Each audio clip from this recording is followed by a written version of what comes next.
I really enjoyed recording this show that you're going to be hearing. My guest is Malia Yoshioka. Malia and I have known each other for about 20 years. She's a former employee of my business, Hawaii Food Tours, which was crushed back in 2020 due to that COVID thing. Anyway, I call Malia the original digital nomad. Malia is a renowned freelance food and travel writer originally from Hawaii, and she's currently based in the exotic and delicious Istanbul, Turkey for the past 10 years. Malia has been slowly eating her way around the world, and I wanted to share that with you. She explores diverse culinary landscapes, and she shares her adventures through her blog, Shoyu Sugar, with a passion for discovering unique flavors and a knack for storytelling. Malia brings a wealth of food and travel experience and enthusiasm to the show. I'm excited to hear about her culinary journey and the amazing tastes she's encountered along the way. So let's all welcome Malia Yoshioka.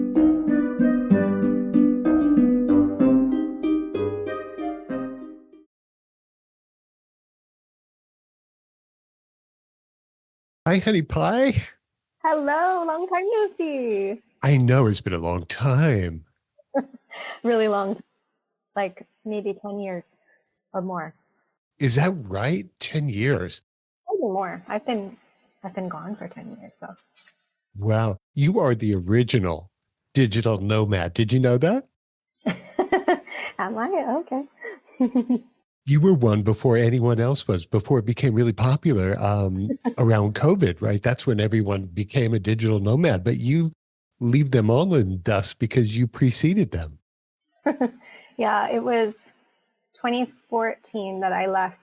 Yeah, this most recent time. But I've started travel blogging in 2008, so way before COVID. Wow, that is pretty awesome. You know, welcome to 50 Tastes of Grey, Malia. You are the first guest of 2025. I'm so honored. Isn't that cool? That's very cool. Happy New Year to you. Happy New Year. How's it going so far? It's going pretty well. It's absolutely nice. And what about you? Are you in Istanbul, Turkey right now? That is, yep, correct. I live in Istanbul.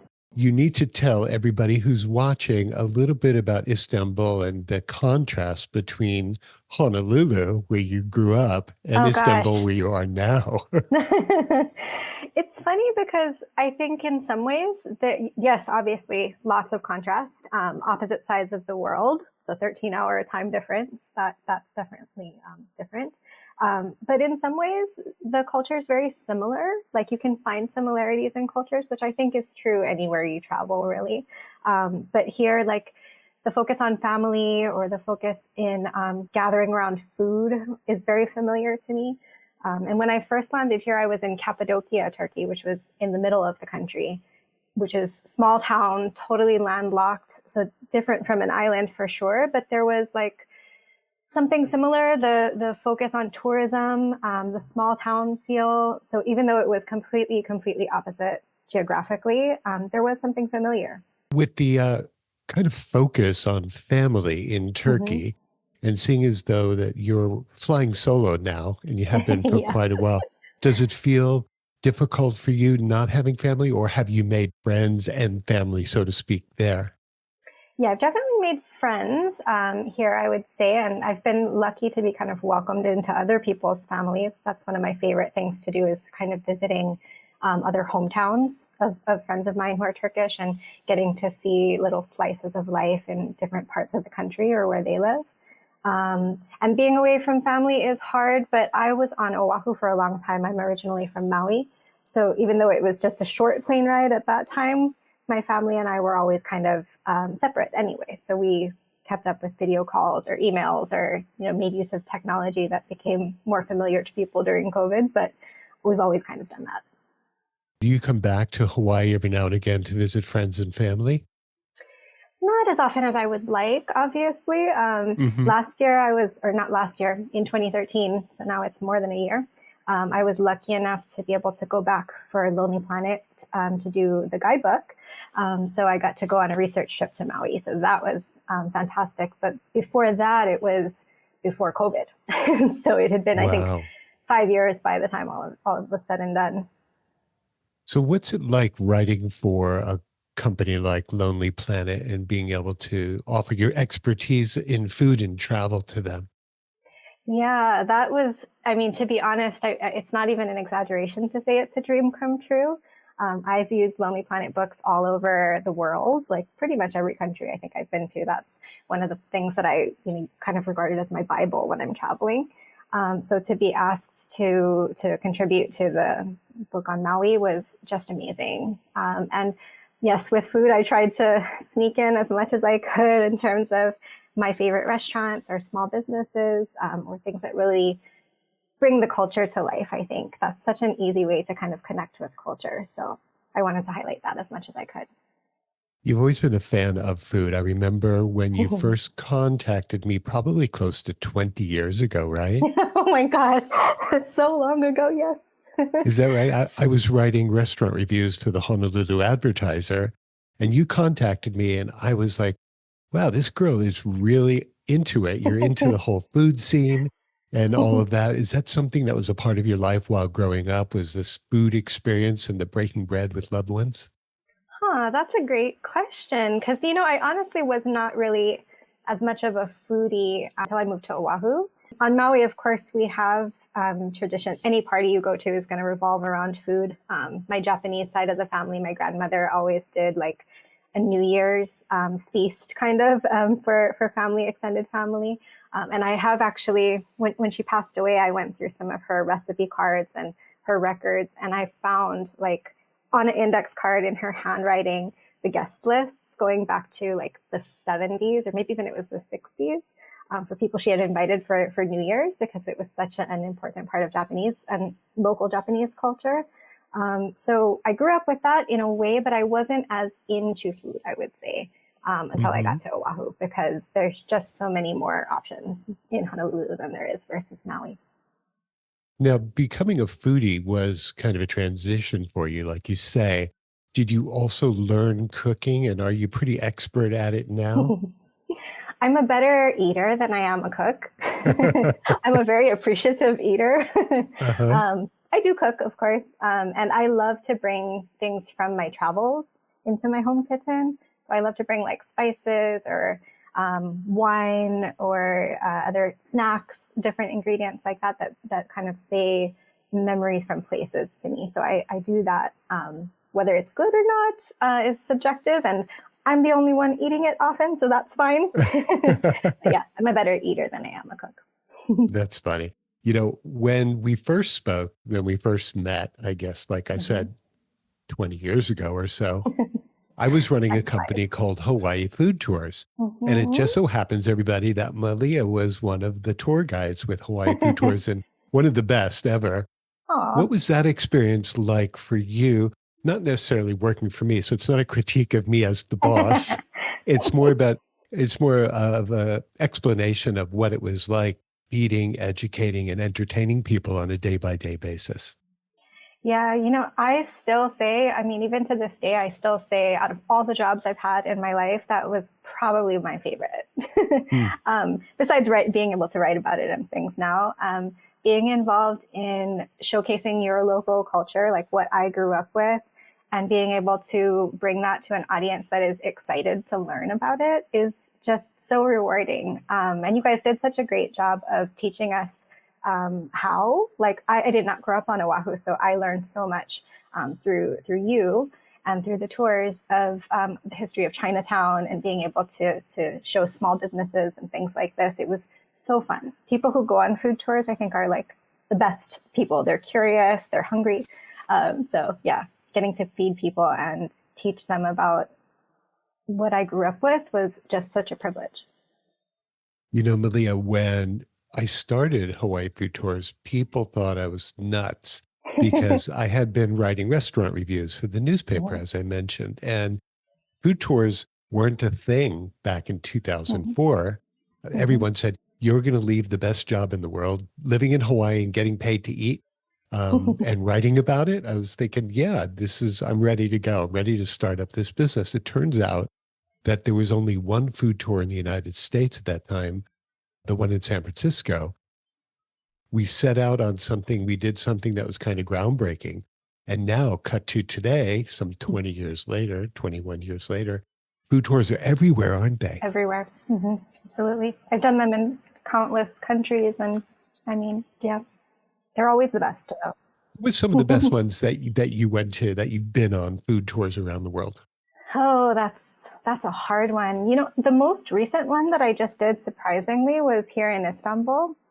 Oh, There's a really? company, yeah, which is, I've been here for almost 10 years. And I kind of do my own mini food tours whenever I have people, come and visit. Of course, I'm going to take them to my favorite restaurants and I'm going to show them all the spots that I've learned over the years. So I sort of wasn't sure what to expect doing it in a city that I know somewhat well. But they just do such a great job. It's called Culinary Backstreets, the company that does this. They have a few that are done in Istanbul. And this one, we just, from the beginning, we were really in a hidden gem kind of spot. Like the food tours that we did in Hawaii was called the Hole in the Wall tours, I remember. And this was like this. It was hole in the wall. It was something you wouldn't have found on your own. We were having breakfast in this spot where all the local businessmen or tradesmen, it's near the bazaar, come and go and have tea. And we were kind of set in a little table that they put up just for us, plastic stools and various breakfast items from markets around.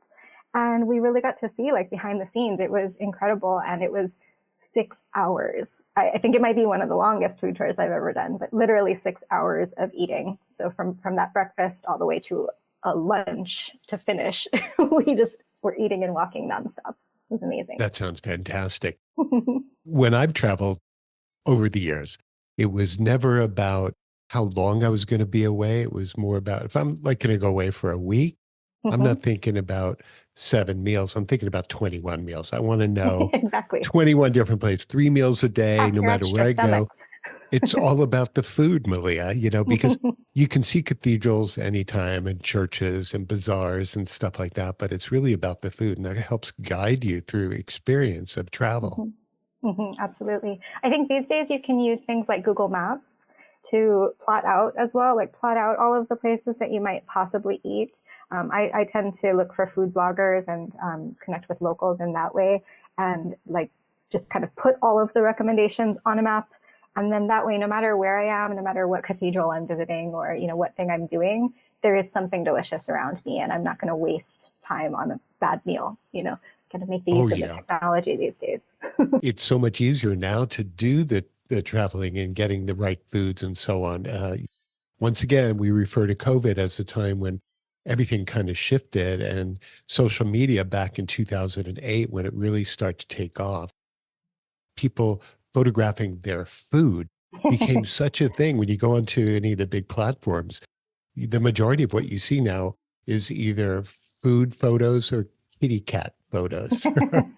That's what shows up in my algorithm also. I think this is Right. for a reason.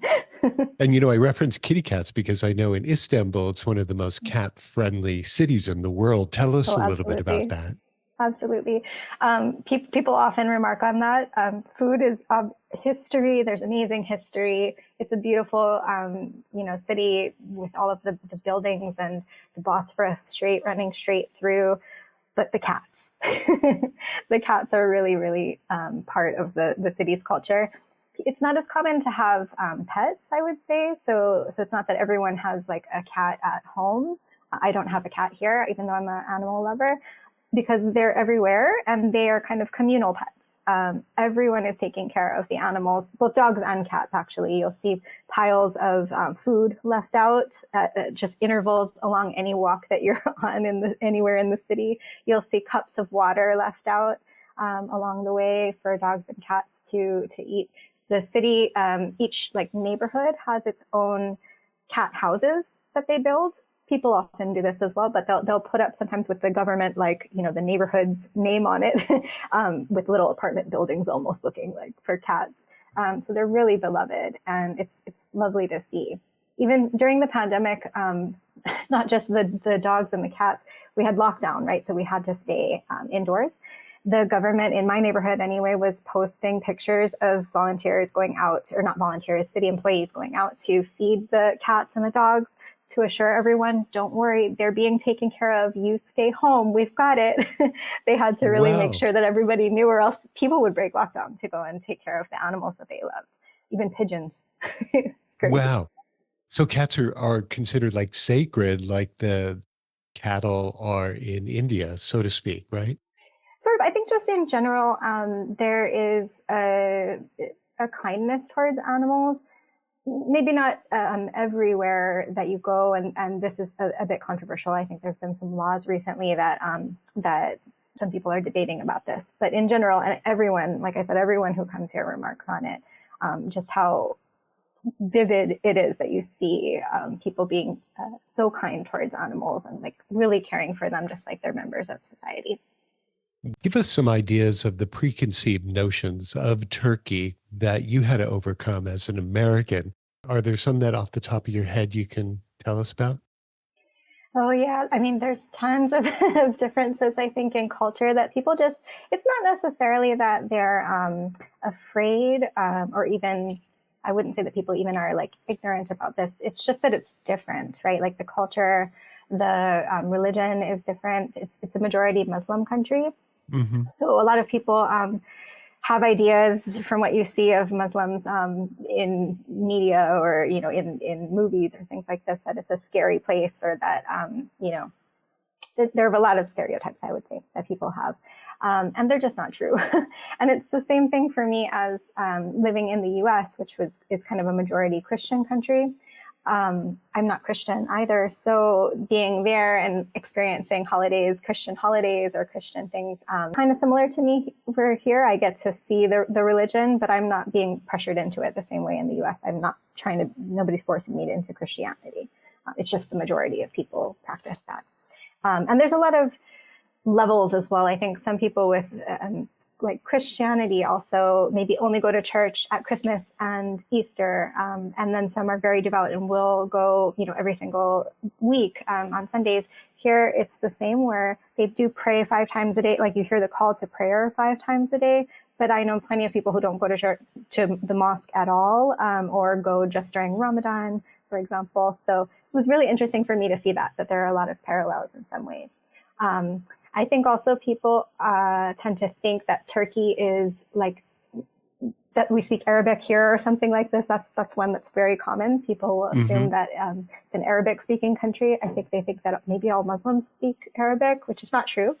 Turkish language is its own thing. There also are no deserts here. So it's not like a Middle Eastern country. There's actually huge mountains. You can see I'm wearing a sweater because it's winter. We might even get some snow hopefully this year. So, oh, wow. Yeah, we got 4 seasons.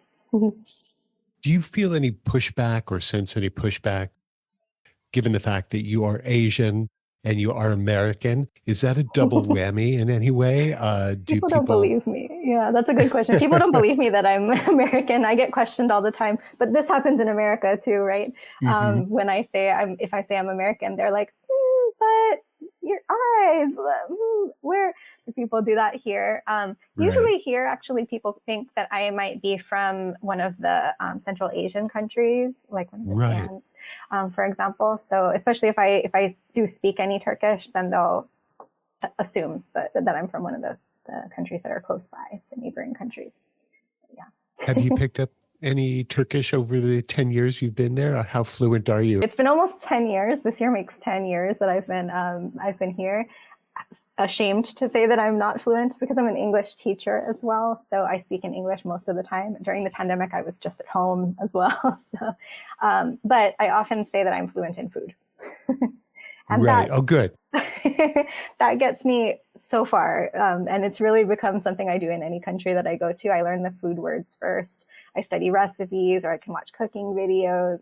And I can have conversations here. Like this comes in handy talking to a taxi driver, for example, or making small talk with the immigration officer or something like this. If they're getting to a point that I can tell that they're judging my Turkish or questioning me at all, I turn it around and start talking about food, ask them where they're from and point out something that's famous from that city. And then they're so happy. Everybody loves to talk about food.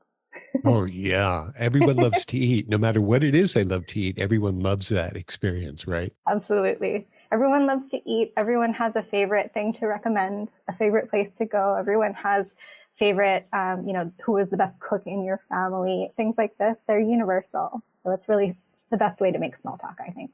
Given the fact that we all love to eat so much and you're extremely fluent in eating, what have you eaten today?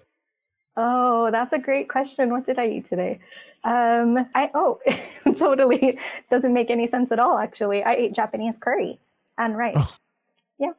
not Sometimes I typically make Turkish. not Turkish at all. No, I have a rice Uh-huh. cooker here, which is something I can't live without being from Hawaii. But Yeah, yeah, I gotta sometimes I I gotta cook. mention to everybody that, having a rice cooker is a thing in Hawaii. Everybody's got one. It's like rice all the time, right? 3 meals a day. Yep. So I do have that. Oh, that's another thing that's similar in the cultures. They take their shoes off when you enter the house in Turkey. Like you absolutely have to do that. And in Hawaii, that's something, as you know, we wouldn't Right. dream of walking around the house with shoes on. It would just be shocking. Same here. Tell us about the Japanese curry because Mm-hmm. that's what you've eaten today. Is that all you had, or was there anything else? That was all I had. I had coffee this morning as well. I have a little Okay. mocha pot that I make my coffee in the morning. What do you think of the Turkish coffee? Because everyone has these notions of what it's like and how strong it might be. Is that something you're enjoying on a day by day basis? I would not say on a day by day basis because I'm not great at making it. Have you had it Uh-huh. before? Have you had Turkish Yeah, yeah, coffee yeah. before? Um, it's one of the things that I think if I was going to get into Turkish culture, like for example, if you were getting married here, there are traditions around Turkish coffee. Yeah. Um, you have to learn how to be a good wife. You have to learn how to prepare the coffee properly. It needs to have a certain amount of foam on the top for it to be a good cup. And there are a lot of traditions that come to that with engagements and marriage. No hope for me. I'm not getting married to, to a Turk. My Turkish coffee making skills are terrible, but I do love drinking it. So if I'm out or if I'm offered somewhere, I always will say yes. Can you describe what Turkish coffee is for the audience and what it's Mm-hmm. like?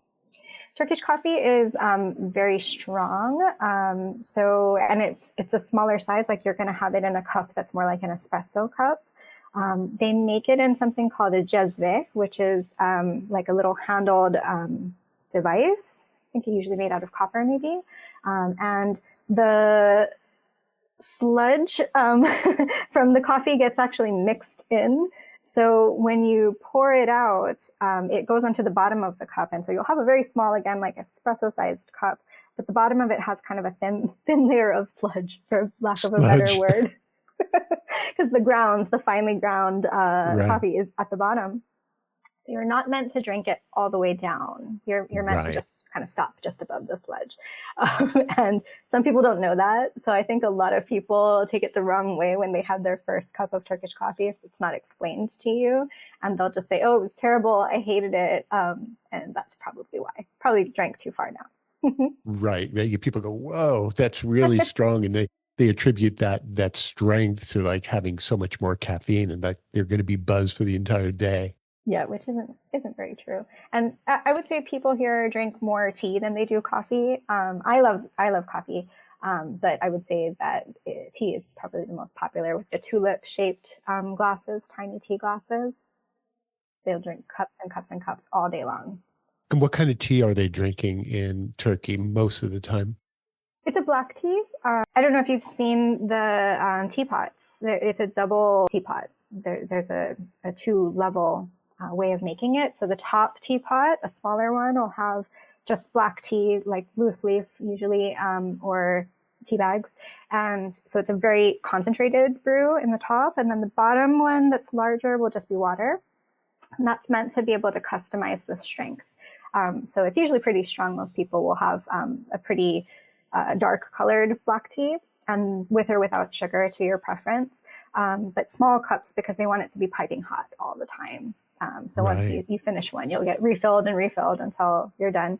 But if that's too strong for you or you're drinking it, say in the evening, some people will ask for it açık, which means open, and that could be lighter. So tiny bit of the concentrate and then more water to dilute it.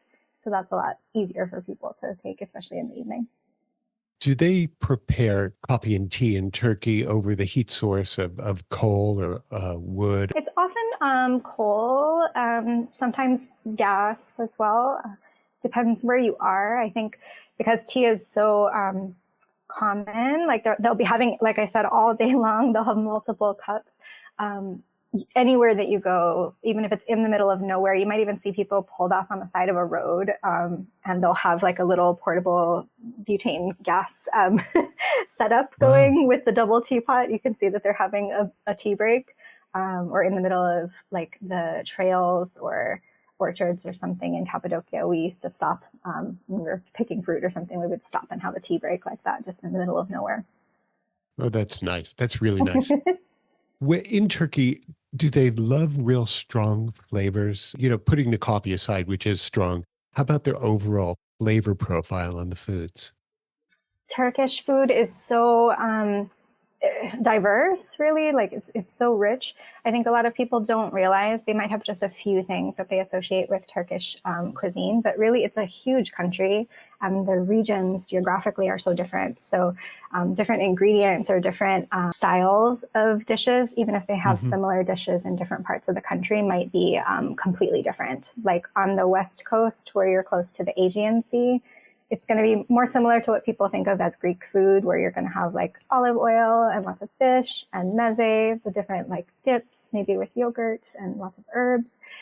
In the middle of the country, where you are not near the sea, you're obviously not going to be having the same fish. You're probably going to have good lamb and dairy, like really rich butters and yogurts. There's a cured meat called pastirma, which is like pastrami, that they make out of beef in the center of the country. In the southeast, that you're going to see more spicy foods, like some people say Aleppo pepper, the Syrian pepper, the really spicy pepper is from that region, where the earthquakes happened, unfortunately, a couple of years ago. Is known to be kind of some of the best food, some of my favorite as well, down in the southeast, where it's a little bit more spicy.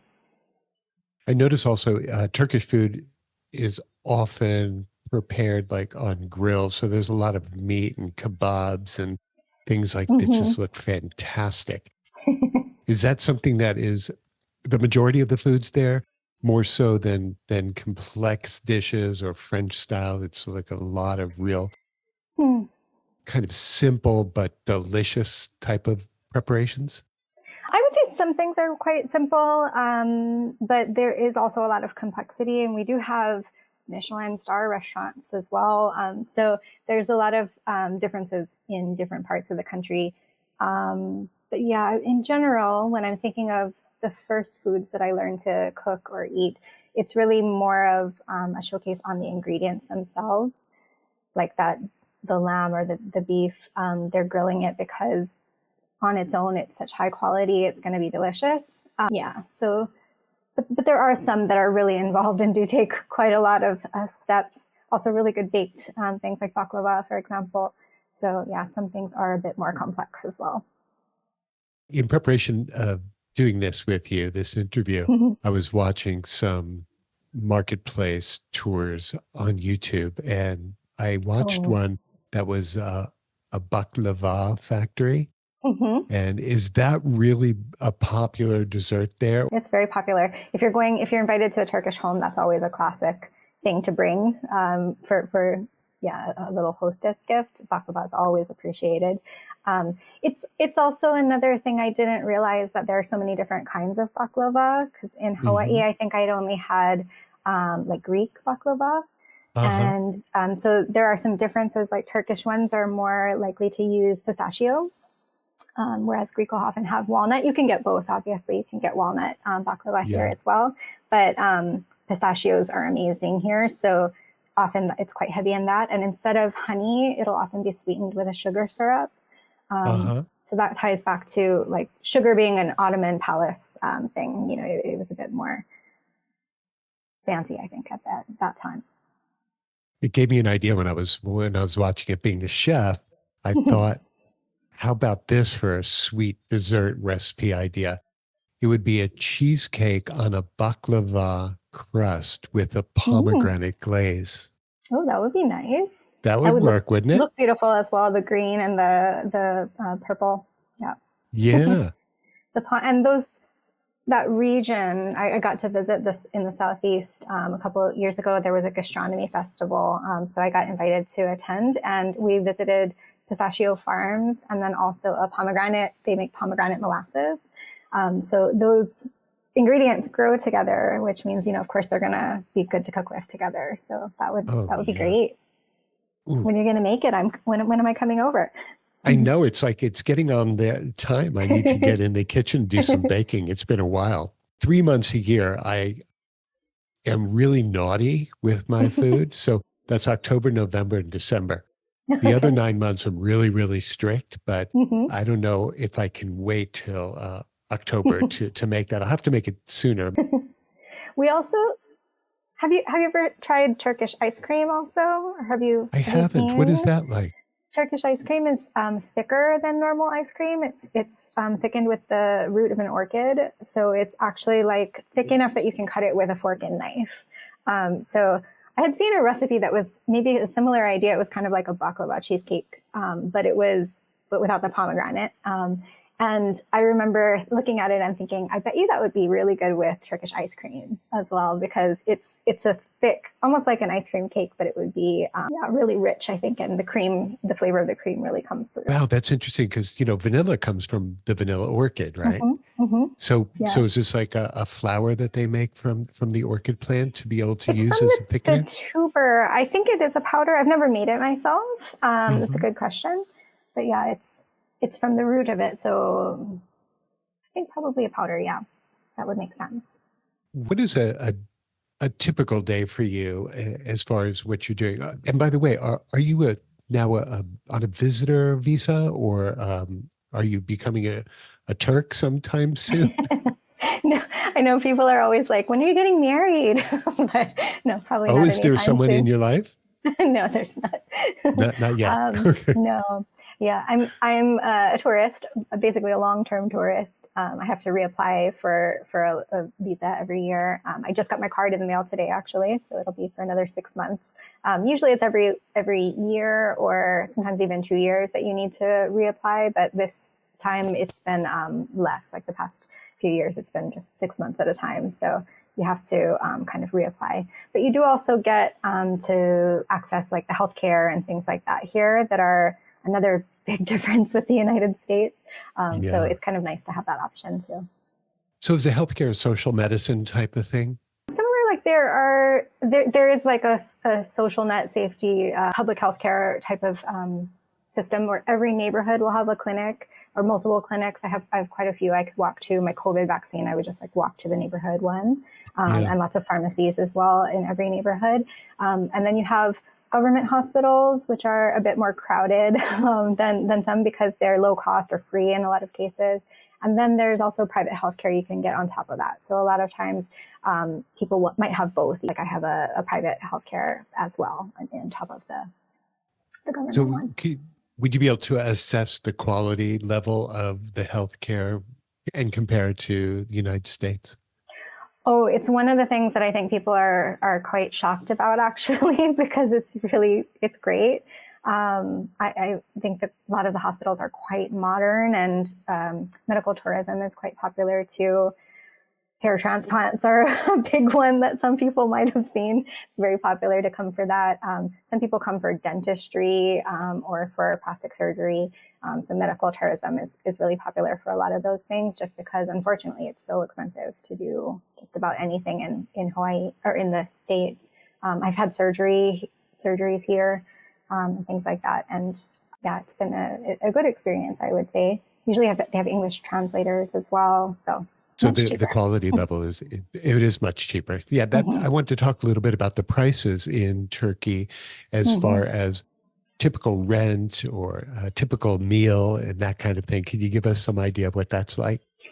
Oh, that's one that is really difficult because inflation is so bad here. So it's changing quite rapidly over the last few years, especially. It's been very difficult, I think, for the average person to kind of get by here.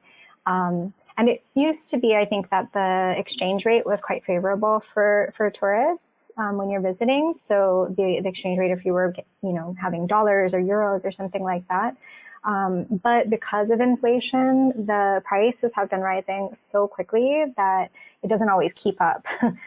So things are not as affordable as they used to be. Some people who visited multiple times have said that to me, that the first time that they came, things were so cheap. And then now it's getting to be almost the same as when they're in their countries. So yeah, it's really changed quickly. The rent prices, usually your rent increases by a set rate. There's a rate set by the government. Every month it changes, and your increase will be just automatically that amount. And this month, I believe it was 60%. So 60% increase. Wow, that's Yeah, huge. So is that's lower than Turkey it going was. through something, their government or their social programs? What's going on there? Yeah, there's been a lot of trouble with the economy, I would say, over the last few years. I, of course, don't know everything. So there are many people who are much better at talking about it than I am. But yeah, you can see it in the prices that the economy, the interest rates and the exchange rates and things have suffered. So I can just imagine that a 60% increase would put a lot of us out of business. yeah. Is it making it that much more difficult for you to be there as a tourist on this kind of like long range kind of plan? Yes and no. I mean, I think if you're a tourist and you've got, again, if it's a foreign currency that you're earning in, maybe tourism is not so bad. And for me living here, everything has gotten more expensive. My average prices for things have gotten up, but Right. it's still affordable when I compare it to the US, for example. And for me, I think just being able to have so much around me that I don't need a car here. I use public transportation all the time. And public transportation is still quite affordable, although I just saw there was an increase, like it's going from 20 lira to 37 or something. So again, almost like a double, but they're still, very, very affordable for now. Who knows? How many lira to the US dollar? So when I first came 10 years ago, it was 2.5 lira to the dollar. And today it is, I think, 30. You have to check every day because it changes. Last time I Well, checked, I think it was 34, almost, 35.45 lira to the dollar. So from 2 lira to the dollar to 35 in 10 well, years. Yeah. so how has that affected pricing? Exchange rates can change, but it doesn't Mhm. necessarily always affect pricing. So how do those two kind of work Okay, together? I have a great example for this. When Okay. I first came, there's a famous street food. One of the most famous street foods here is a fish sandwich called balık ekmek. Balık ekmek just means fish bread. Those are literally the words for fish and bread. So balık ekmek is one of the famous Istanbul street foods that you can't miss. And when I first arrived, I remember balık ekmek in Eminönü, which is like the tourist area, was I think 5 lira. So again, if it was 2.5 lira to the dollar, that was like a $2 sandwich, right? Hmm. And so every time I go to that area, it's kind of like the Waikiki or something. I avoid going to these kind of areas unless I'm with other tourists. But I was there Right. recently with some friends, and I decided to look at the prices in the balık ekmek stands, and I think it was 150 lira. So that's not $2 anymore. That's going to be almost No. 4. So what is that? About $5? Still under 5, yeah, a little under 5. But yeah, instead of 2. So you can see, even with the exchange, that was my price index. Some people will compare with Right. beers or something around the world, right? It's fish sandwich here. Oh, well. Okay. So you brought up the fish sandwich. How is it prepared? And is it like a filet-o fish? Well, it's a mackerel fillet, so it's a little bit, because oily fish here, we've got the Black Sea and the Bosphorus Strait, so oily fish like mackerel or anchovies or sardines are very popular. This is a mackerel fillet. I think they use like a flat top, because I see lots of the fillets there. Usually you'll have it in bread, like a nice big crusty bread with onion. You might sprinkle a little bit of lemon and salt on it. Sometimes wraps are also popular these days as well. But yeah, very Yum. tasty. What are the condiments that are really popular there? It's not like the mayonnaise and the ketchup and the mustard that we do here. What is it, like yogurt stuff? Yogurt is popular. There's a drink called ayran, which is like a watered down salty yogurt that you drink. I don't know if you've ever tried that. It's kind of a love it or hate it. A lot of people are thinking, oh, salted yogurt, why am I going to drink that? I tell them to think of it like a sauce, though, because if you can think of like the grilled meats that you're thinking of with the kebabs, Yeah. like a grilled lamb, and then you're drinking, it's almost like you're drinking the yogurt sauce that will go with it. It's fantastic together. So that's a really popular one. Pickles are a very popular, that's not a condiment obviously, but like pickles on the side of things so that you're getting kind of the sour and the acid. And pomegranate molasses in some places, as we were talking about. Yeah. Oh, that sounds fantastic. Tell everybody a little bit about Istanbul and its layout, and that apparently half of it is on the Asian side and half of it is on the European side. So what's that like, and what do you sense as far as from one side to the other? Yes, this is a very common question that I get asked because a lot of people don't realize that it is, Istanbul is literally divided in the two continents. The Bosphorus Strait between them divides it. And you have the European side, which is where a lot of the historic things that most people think of, like the Hagia Sophia or the Blue Mosque or Eminonu, where I had the fish sandwich, those are all on the European side. I live on the Asian side, actually. So it's a 30-minute ferry ride for me to get over to the other side. In terms of like the restaurants or buildings or things, no difference. It's all Istanbul. So people think, oh, do you have Asian restaurants on the Asian side? We do, but they also have them on the European side as well. It's not quite as pronounced of a difference. It's just happens to be a different continent. Oh, okay. So if you're blindfolded and they dropped you on one side or the other, you wouldn't necessarily know it by the architecture, or the culture, or the sounds or anything. Yeah. If you lived here, you probably would have an idea of where you are. Similar to in Hawaii, how we orient by Mauka to Makai, where we're looking at the mountain or the sea. It's similar here as well. Like I could sort of tell by where the water is, which side I'm on. But if you were just a visitor, maybe you might not notice. Are there laws that separate the populations on the Asian or the European side, or monetary stuff? Like, are you using the euro on the European side? No. Absolutely not. You just have your own currency in Turkey. Nope, absolutely not. I think the Asian side, though, is the best side since that's where I live. Of course. And it's a lot.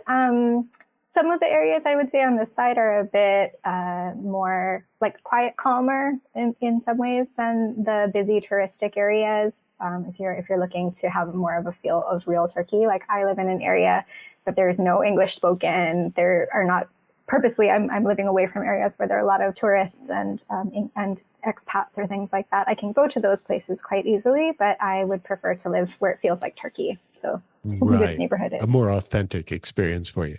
Exactly. So Malia, I'd like you to explain to everybody the name of your domain, your website, and what that is, because it's got a kind of special word in that. Yes. Yeah. I have a website called Shoyu Sugar. It's spelled Shoyu, Shoyu, which is the Japanese word for soy sauce.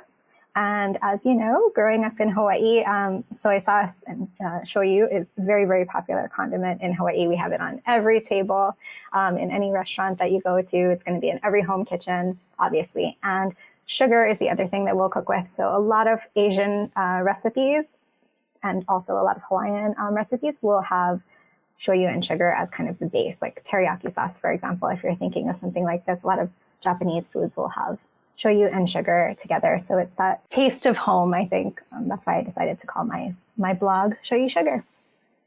It is really a great combination of flavors, right? Absolutely. Yeah. Very comforting. Yeah. So speaking of comfort, what do you miss from home? Considering that Hawaii is still home in some ways. I do get a lot of people who come to visit from Hawaii, and the thing that they always bring me is spam. Okay, of course. So I've actually converted a lot of people. When I do get a precious can of spam, it's not like something I can get all the time as when you're living in Hawaii. But what I do make is spam musubis with a shoyu sugar glaze. And I've made that for so many people. And I frequently get asked, can I bring it to potlucks? If I bring you another can of Spam, can you make Spam musubis for us? So I actually didn't make it that much in Hawaii because you can just buy it everywhere. Right. It's at the 7-Elevens. Exactly. They're everywhere. Yeah. But here I have to make it if I want to eat it or if I want to share it with people. So that's often my potluck contribution. Are there similar products to Spam in Turkey that you can get? I mean, canned meat can't be that difficult. You can. It's definitely not a common way to cook, though. And if it's, like I was going to say, I've seen canned like luncheon meat in Asian grocery stores, for example, but sometimes they're people who are maybe Muslim, so they wouldn't be eating pork. Is that true? Yeah, it's good to always have things be halal if possible. It's not that you can't find like pork products, for example. They exist, but they're not sold in every supermarket the same way it would be in Hawaii. So I just need to plan a little bit more if I'm going to look for products like that. And they're often separated. Wow. Okay. What is your next big project that you're doing? Are you working with Lonely Planet or are you doing your own thing now? I'm sort of trying to put my background in terms of teaching English to use. I don't teach as often anymore. During the pandemic, that was very popular, as you can imagine. A lot of students from all over the world were taking classes with me. And I've kind of pivoted away from that, doing the one-on-one classes, and I want to sort of make it something that everyone can experience, because what I realized is no matter what language you're studying, it's usually not about how perfect your grammar is, or even how big your vocabulary is. It's usually ourselves getting in the way. So a lot of my students come from like Asian countries, for example, and they'll say they don't speak English well. And then when I have a class with them, they're practically fluent. It's really just that they're stopping themselves. And so it's more about developing the confidence to just keep trying. And even if you're not doing it perfectly, to just stumble through it. And as a language learner myself, like with Turkish, that was what I did through food, as we were speaking of earlier. And I can have a full-on conversation about food in other languages as well, depending when I'm in different countries. So I want to replicate that for people, like finding something that you're interested in. Maybe it's food, it might be music, it might be sports, just whatever it is, and focus on that so that you can actually use it. So I'm building a course around this. That's very cool. Have you thought about doing food tours for visitors from America? Well, my lucky friends that come and visit get my own personal food tour. I do also have, just for fun, because I do this all the time when people come and visit, I make them eat all day. I've turned that into a little scavenger hunt. I made a little Istanbul scavenger hunt, street food scavenger hunt. I'm on my way. Yeah, I've got a little 10-item scavenger hunt that you can use to eat your way from one part of the city to the other. That sounds like great fun. It definitely is. How do people who want to learn English from the Asian nations and countries and wherever else, how do they find you? How do you market yourself to do that? Yeah, I'm a teacher on a platform called Verbling, verbling.com. And I think with my course, it'll be, what am I calling it? Language Lab, I think was the name that I decided on, but it'll be linked to my website as well. So the course will be on my website. If you did want to, for some reason, take a one-on-one class with me, you can find me on Verbling. Okay, so one-on-one. So you're not doing the 25 people classes on Zoom. No, yep. They're like this, actually. It's just a conversation. That's good. A more intimate experience is going to help people learn better, won't it? Absolutely. Yeah. Yeah. And my students I've seen them like be able to give presentations in English or be able to do public speaking or things like that, that all it was just developing the confidence and the skills that they already had. We're not going over grammar and stuff. It's really just building up the confidence that they can do that. I guess English is something that's fairly easier now for people to pick up because there's so much media and there's so much television content and things like that are in English. So people have a head start, don't they, before they start to learn with you?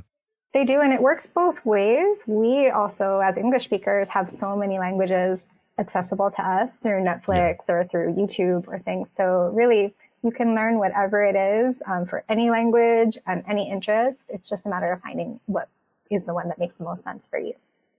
I think it's so cool to be a polyglot. A lot of the people I watch on YouTube do a lot of languages. They have a lot of languages under their belt. There's one guy who speaks 50 languages who I watch, and it's just amazing. And he can learn a language in 2 weeks after intensive study, and he can go out there and he can have a conversation with someone. It's funny though, because when people come to visit me here and I'm taking them around, they think I'm fluent. My mom is convinced that I am fluent in Turkish. And a lot of people think they see me doing it in a restaurant or something where, as I said, I'm fluent in food. So I can handle a restaurant and asking for what's in something and ordering for us. It looks like I'm much more fluent than I am. But if you tried to test me on anything outside of food, then we're going to have problems. This girl knows her stuff, but only her stuff. I've got to steer it back to food, to my comfortable topics. Otherwise, you're going to see that, no. And I'm probably also speaking like Tarzan Turkish in a lot of cases. I can speak enough. I know the words that I need to express what I, what I need or what I need you to do or something like this. But it's probably not perfect grammar. It's definitely not perfect pronunciation. But I've learned to be okay with that. I'm a recovering perfectionist. Well, that's good. Perfection doesn't exist, so it's good that you're recovering. Yes, absolutely. What is the tipping scene in Turkish restaurants? Because, here in America, it's crazy with the iPads at every pay station and the forced tips and that awkward stuff that's always going on. What's it like there? Yeah, tipping culture is not really a thing here the way that it is in the US. I would say in most places in the world, it's not the same way that it is in the US. It's nice, it's appreciated, of course, but it's not something you have to factor in to the price of what you're ordering, really. Like you could just kind of round up if you wanted to. And if you didn't tip, it wouldn't be a terrible thing, but it's always nice. I almost always will leave something. So it's not frowned upon, but then again, it's not expected. So you don't feel obligated necessarily. Yeah. And I think in a lot of places, not just Turkey, but anywhere outside of the US, you see that in the way that the service is done, where in the US, you're going to be kind of churning the tables because you want to have your next seat there, right? So they're checking in with you all the time. Here, you're going to be allowed to take your time and relax. It might be hard to flag down someone to pay eventually, but that happens in like Europe as well. I think a lot of Americans are a little bit shocked about it. But that's why they don't need to hound you to rush you out for the next table. You can stay all day. Doesn't matter. That's nice to have that kind of relaxed feeling instead of like, eat and get the hell out of here. Exactly. Which is the way it is in a lot of places here in the United States.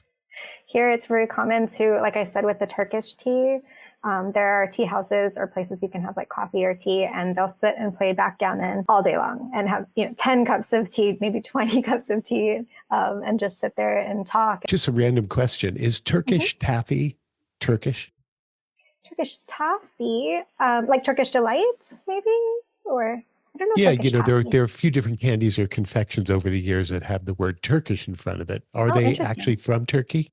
I don't know that I've ever had Turkish taffy, but Turkish delight, it's definitely a Turkish thing. And a lot of people have tried Turkish delight in certain flavors that are maybe not the nicest. Like they'll have an idea of it that is not great. But there are tons of varieties, and some are very, very delicious. Yum. I think that if I came there, I would easily gain 10 pounds if I was there just for a couple of weeks. The funny thing is I lost weight when I first came here. Is that right? Why do you think that is?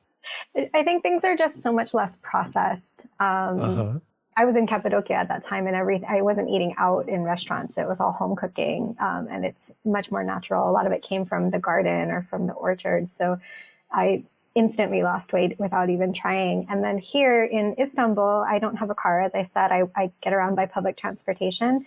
So it's very common for me to get like 7,000, 8,000, 10,000 steps just from going to see a friend and using public transportation along the way. And there are lots of big hills in Istanbul as well. So you get your exercise kind of just naturally. So I like that. I like being out and walking. It's great because it does offset the calories. So that's really smart. You need it. Yeah, Exactly. That's what that street food scavenger hunt. I'm going to make you walk from one place to another. Because of that. Right. You got to burn a couple of calories before you have this next treat. Well, that's great. Malia, is there anything that I haven't asked you that you wanted to stress or point out or share? No, I think it's just so nice to see you again, and Yeah, yeah, I just was thinking very fondly back on the days with Hawaii Food Tours. I don't know if you remember, but you made us make our own job title at that time, um, right. and my job title was Malasada Maven, That's and right. You I were the found Malasada I Maven. I was the Malasada Maven, and I found a few years ago I found my tag, and it said Oh, how Malia cool. Malasada Maven, and it had the Hawaii Food Tours license plate with Eat. So I really really loved that, and I think it really set me up for my love of food tours and things all around the world. So thank you so much for Right. that. It was like a great period of time. It was a 16-year experience that was fantastic because getting to see and engage and be with wonderful people who were traveling Hmm. and getting them the heck away from the touristy areas of Exactly. Yeah. Honolulu was just fantastic stuff. And I think you also learn so much about where they're from as well. You start to compare and tell stories, and a lot of guests would meet up in other places, or we would visit people, that we met as guests. So that really set me up with anywhere that I go. I kind of have that natural, like curiosity to hear about people's food cultures or backgrounds or things. And yeah, it's such a rewarding way to travel. It's a delicious way to travel, I guess, when you're looking through the lens of food. We made so many great friends over the years who were originally guests on the tour who live all over the world. I'm still friends with them. And Yeah. that's been pretty amazing. And another thing that you probably picked up while doing the Hawaii food tours Hmm. was when someone says like they were from Cincinnati, you would Hmm. kind of identify where they were Yep. at and what their food was. So I would say, Yeah. oh, three-way chili, Yep. two-way Exactly. That's chili, what I do with right? Turkish. Right, I exactly. I'll be asking the like dour faced cab driver, grumpy cab driver about where they're from to kind of like soften them up, and they'll say, "Oh, I'm from Kastamonu," and I'll ask about garlic because that's that's famous in that place, or something like this. Yeah, there's always some connection to foods, and it's fun to learn. It's fun to have a mental map of places through the Oh, famous yeah. foods or famous ingredients. Tells you a lot about the climate as well too, if you're thinking about what grows in different latitudes or things. Right, right. Yeah, it's just an amazing thing. The whole food experience, the whole food world, the way that it can bring you back memories of your grandma or, Hmm. that kind of thing, like instantaneously. So it's really, really strong. Yeah, it's all five senses. So, Yes. hmm. Well, Malia, I wanted to thank you so much for joining me on 50 Tastes of Great. It just feels like just you and me having a great time doing the talk and speaking about the food. So it's been really wonderful having you here. Yeah, now I'm hungry. Me too. What will you eat later? I don't know. What time is it there now? It's 8 o'clock. Okay. Well, I time wish for I had, dinner. yeah, it's time for dinner. I wish I had a better answer, but probably leftover curry and a nice glass of Nebbiolo because I went to Italy last year. So just opened a bottle Oh, of what part of Nebbiolo. Italy? I was in Milan. How did you like that? I loved it. It was my second time. I did a food tour there as well, of course. Uh-huh. And it was a very quick trip, but bring home the food souvenirs. So I just finished the last of the cheese that I had brought back from the supermarket, and the Nebbiolo is the last thing. So why did you choose Milan?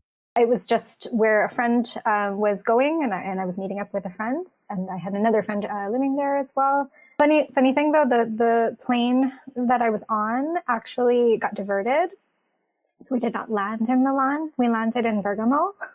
Okay. And then I was left to fend for myself, and I ended up taking a train to be able to get into Milan because I'm not sure if you've been to Milan. They have a fantastic train station with Yeah. a huge food court. Milano Central's food court is like you can't miss it. So I made sure that that was the place that my friend would meet me, and we ended up staying there for I think 8 hours. Oh, wow. Just eating. Yeah, just eating. That food court is fantastic. When people bring up Italy or Italian food, Hmm. automatically everyone goes to pizza, like, the food. Is that something that's popular in Turkey? Is pizza something that you do there, or is it called something else and done differently? Yeah, I mean, flatbreads in general, I think in different cultures, there are a lot of variations. Turkish flatbreads are amazing. So they're called pide. which if you think of pide in Turkey, pita in Greece, pizza in Italy, like they all kind of have the same idea of it being a flatbread with toppings. So pide here, or lahmacun, which is like sometimes called Turkish pizza. It's like a flatter, thinner, crispier one. They're done in nice wood fire ovens with the really high temperature, often with a sourdough base. Delicious. Yum. And I guess those kind of ovens are going to give it a smoky kind of back note. Yeah, definitely. It's so good. When they're, I was going to say when they're done right, but they're always done right. Like it's hard to mess up. They do a really good job. But they do have pizza as well. I had, they called it Tokyo style pizza. The other day we went to a place that does, my friend calls it the best pizza in the city, Tokyo style pizza, which he explained was like Napoli style, but with sea salt on the bottom. And sea salt on the bottom. Yeah, whatever it was, he does a great job. It's delicious. Oh, that sounds so good. Mm-hmm. Okay, Malia, parting shot. For what in life do you feel most thankful? Oh, for what in life do I feel most thankful? Memories, maybe? Oh, that's too hard. How could you narrow it down to just one? Family, friends, food? Loaded question, right? Yeah, I can't narrow it down to just one. It's been so nice chatting with you after so many years. I wish you a lot of luck. Is the best way for people to find you on your website? Yep, so shoyusugar.com. I'm also on Instagram. It's just my name, Malia Yoshioka. Would love to chat with anyone. Feel free to follow me. Fantastic. Thanks again, Malia. Let's say aloha for right now. Aloha.